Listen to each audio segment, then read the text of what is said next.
Hello and welcome to the Carlton Academy's Year 9 history lesson on Abyssinia. Now, from the team's introduction, you should already have this title in your book, but if you haven't already written it, then please write down, why did the invasion of Abyssinia lead to the end of the League?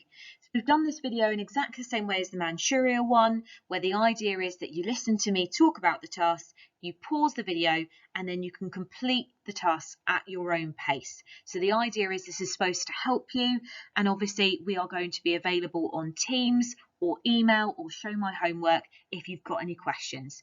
Teams is the best place to go as that's the one we're going to be looking at the most. So if you do have any questions, just pop them onto Teams in the Q&A box. Last lesson, you'd been looking at the Great Depression and how it led to the invasion of Manchuria. You'd seen that the Great Depression affected all industrialised countries and really badly affected countries like Germany, Japan and Italy. Now, for Italy, we'd already seen that the Great Depression had harmed their economy, and that Mussolini, their leader, wanted to try and distract the people by giving them something to be really proud of, and he wanted to go and recreate the great Italian empire of the Roman Empire. So he decides that he's going to try and take over more of Africa, and Mussolini invaded Abyssinia in October 1935. This is the event that we're going to be looking at today. Now, Abyssinia today is known as Ethiopia. That's why you might not have heard of it before, but we're going to talk about it being the invasion of Abyssinia because that was what it was called at that point. Okay, so the Italian invasion of Abyssinia. This was something that really shocked the world because of how brutal the Italian invasion was.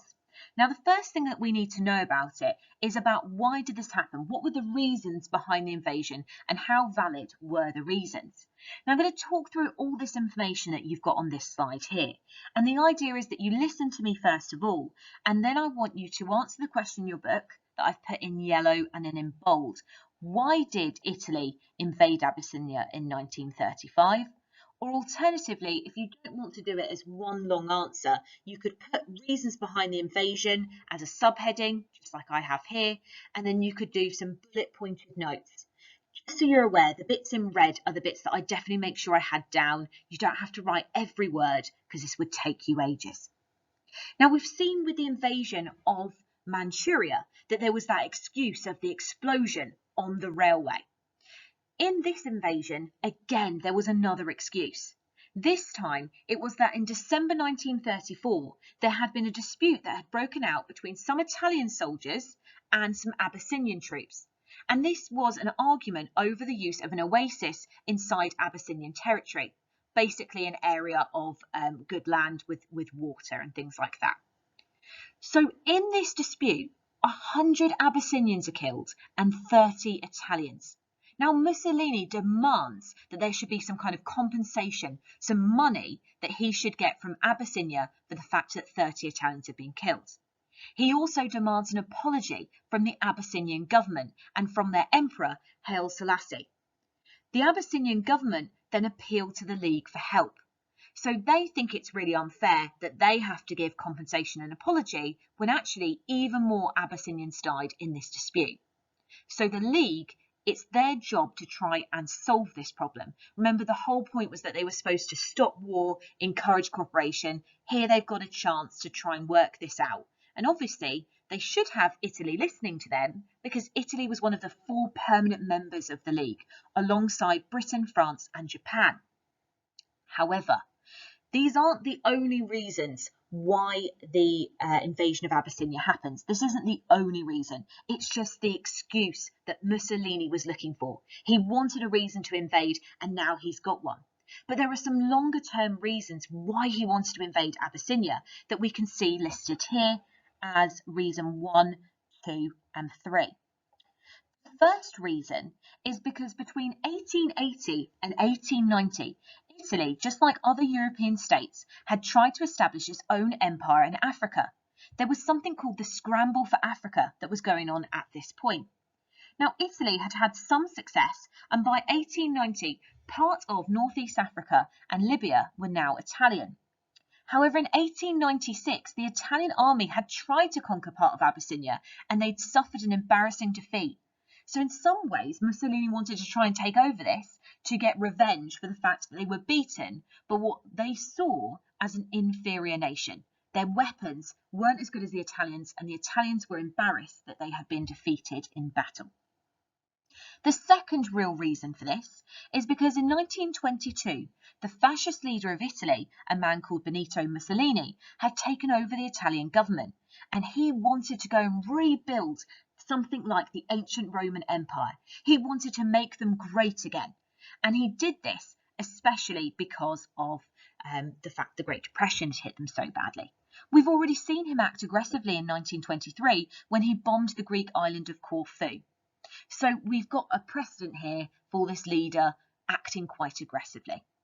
The third reason, and this is very much linked to reason 2, is that as a result of the Great Depression, people were criticising their governments all across Europe, and Italians were saying that their leaders weren't doing enough to help them during the Great Depression. So Mussolini was looking for an opportunity to try and distract the people's attention from the problems at home and make them think, oh, isn't Mussolini great? Look at how he's gone and invaded another nation and how he's made a great Italian empire again. So he wants to try and distract them from the problems because he can't solve the problems of unemployment back at home.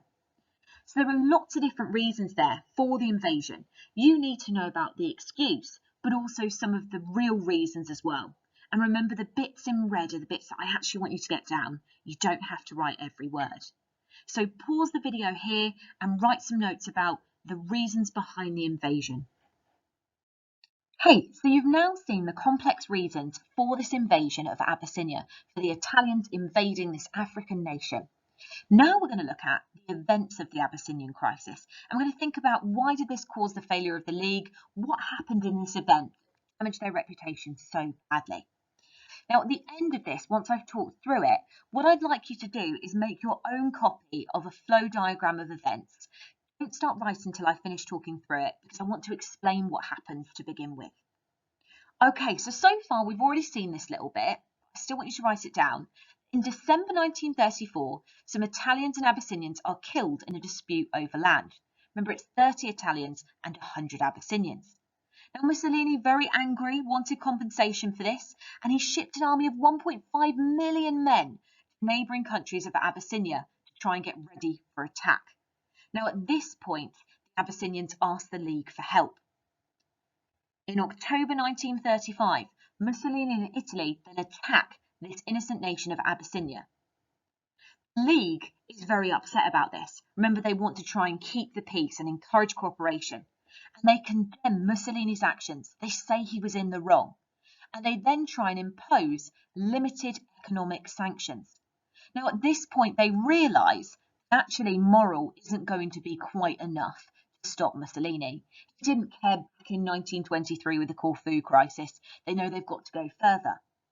Another reason why they do introduce some limited economic sanctions when they didn't in 1931 to 1933 with the Manchurian crisis is because their economies have started to recover a little bit now that we've got to 1935. But these sanctions don't go far enough. They don't ban everything. They don't even really harm Italy. And in some ways, they hurt Abyssinia more than they do Italy.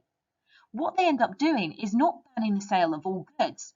They just ban the sale of arms, of weapons, rubber and metal. So it doesn't really go far enough. If they really wanted to upset Italy, and if they wanted to actually stop them and make them think about their actions, they could have banned the sale of oil or coal. It would have been much more effective, but it also would have hurt their own economy more, which is why they don't do it.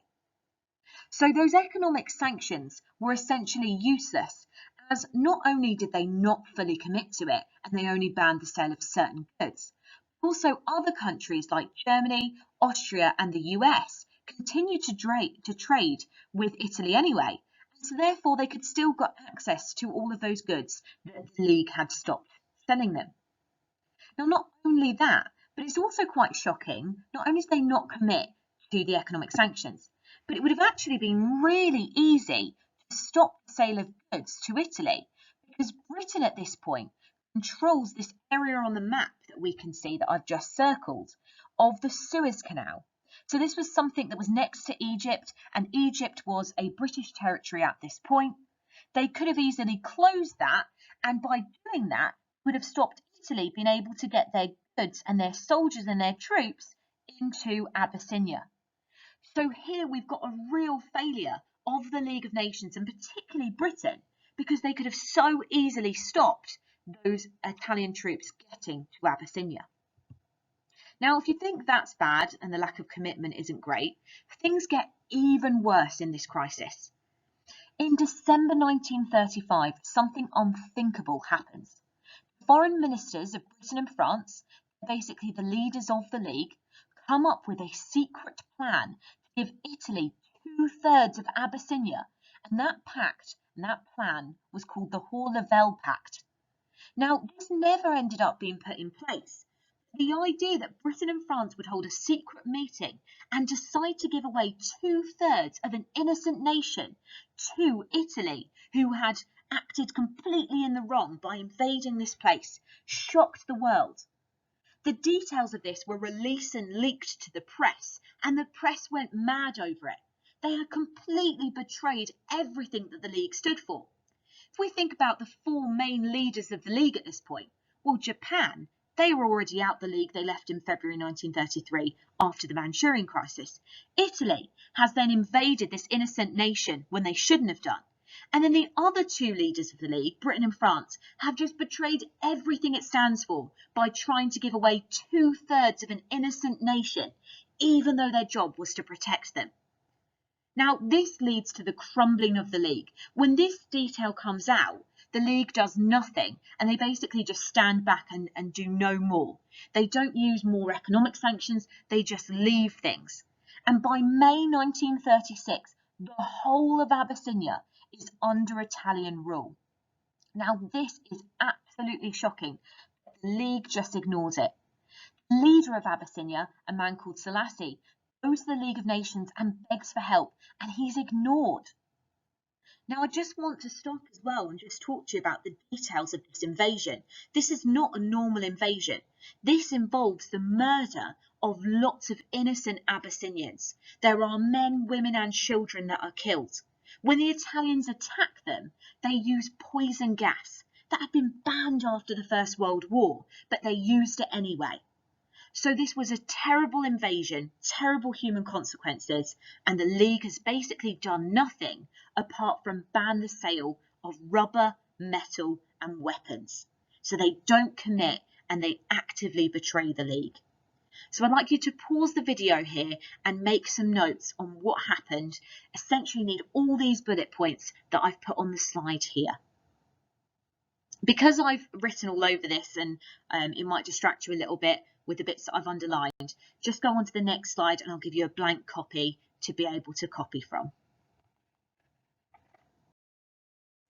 Okay, so here's the blank copy you can use to do your notes. Pause the video here so you can put a subheading of events of the Abyssinian crisis and then write those down.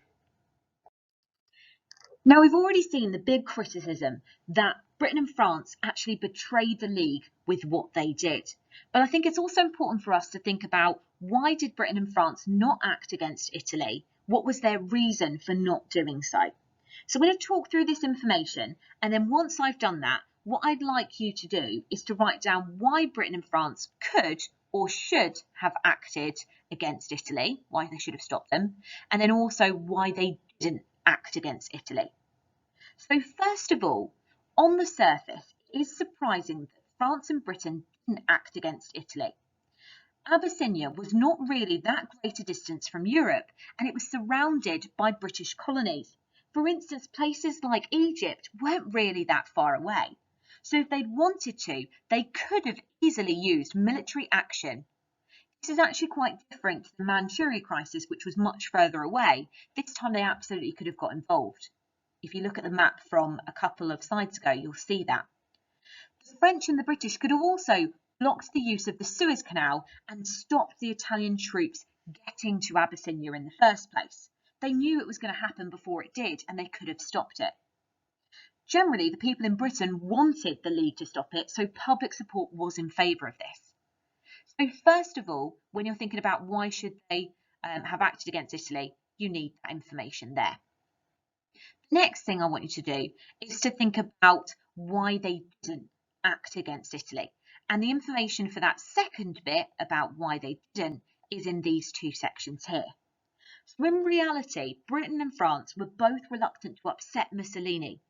By the mid-1930s, both countries believed that actually Italy wasn't the threat here, Germany was. So they wanted to try and create an alliance with Italy against Hitler. And in early 1935, Britain, France and Italy actually signed something called the Stresa Pact, which was about them ganging up against German rearmament.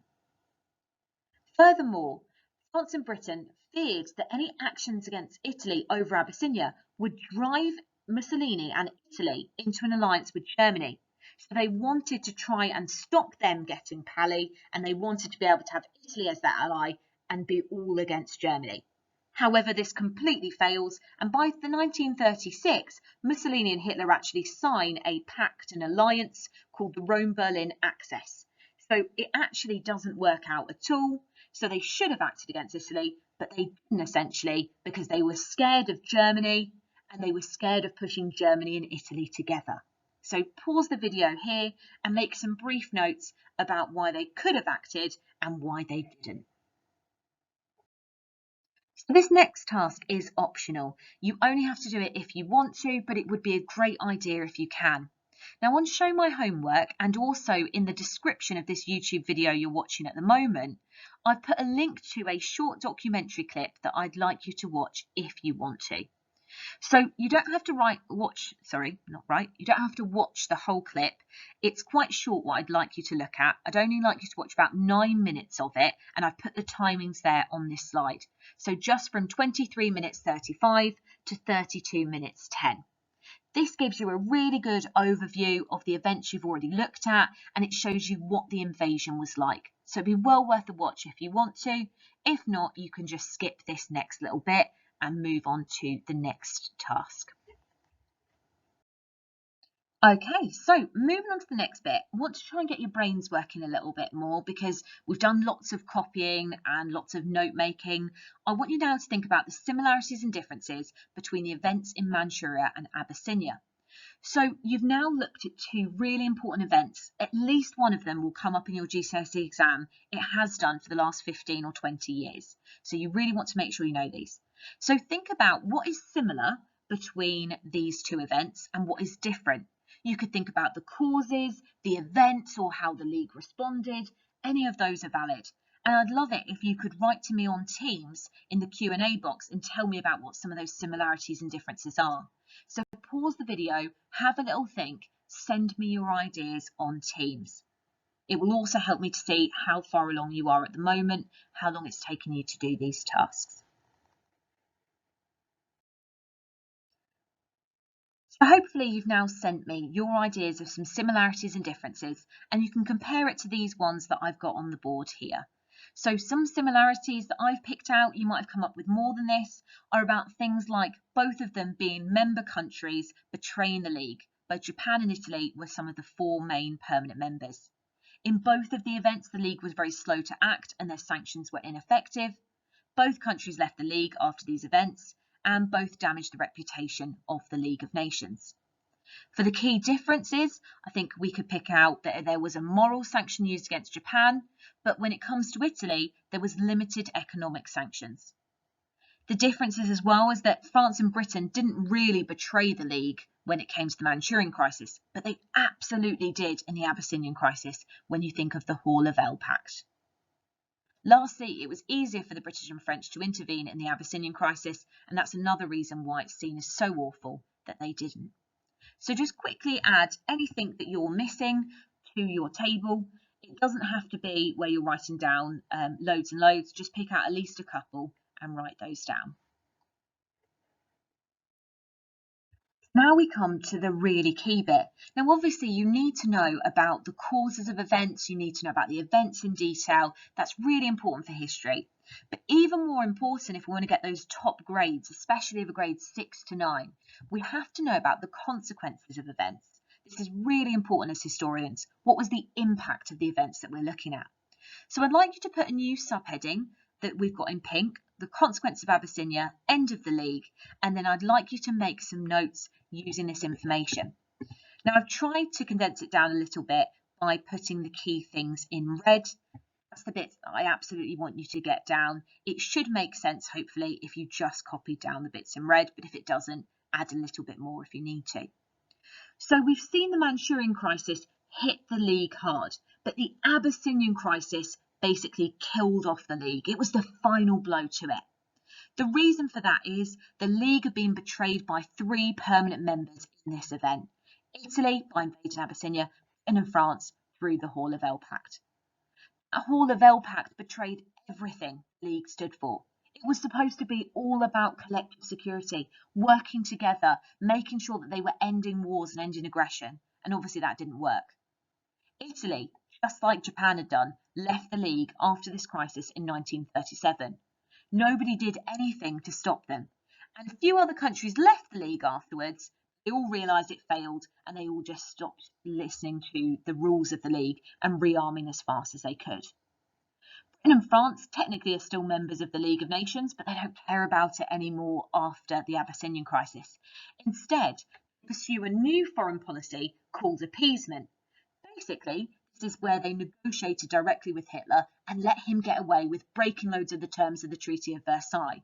For instance, when he invaded places like Austria in 1938.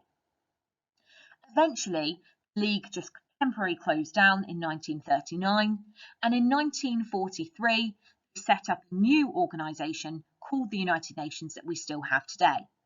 Technically, the League of Nations exists until later, but it's essentially dead by 1937. Loads of countries leave it. Nobody cares about the League anymore, not even Britain and France, who are supposed to be the 2 leaders left.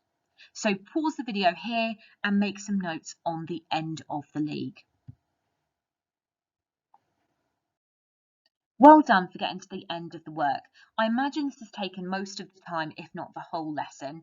If there's anything that you still need to complete, please do that as a brief homework, because it's really important that you're keeping up on top of the work so that we can then start afresh with a new topic next lesson. Please message me on Teams if there's anything you need help on. And then I've put here an optional extension task if you've finished. You don't have to do this. You could even do it by typing it to me on Teams rather than writing it down. But I want you to think about which event you thought was more responsible for the failure of the league. Was the Manchurian crisis more responsible for it crumbling, or was it the Abyssinian crisis? So it's an optional extension task. You could write to me on Teams if you wanted, or show my homework. Tell me about which one you think was more important and why. If you don't have time to do it, don't worry. Well done for doing the work though.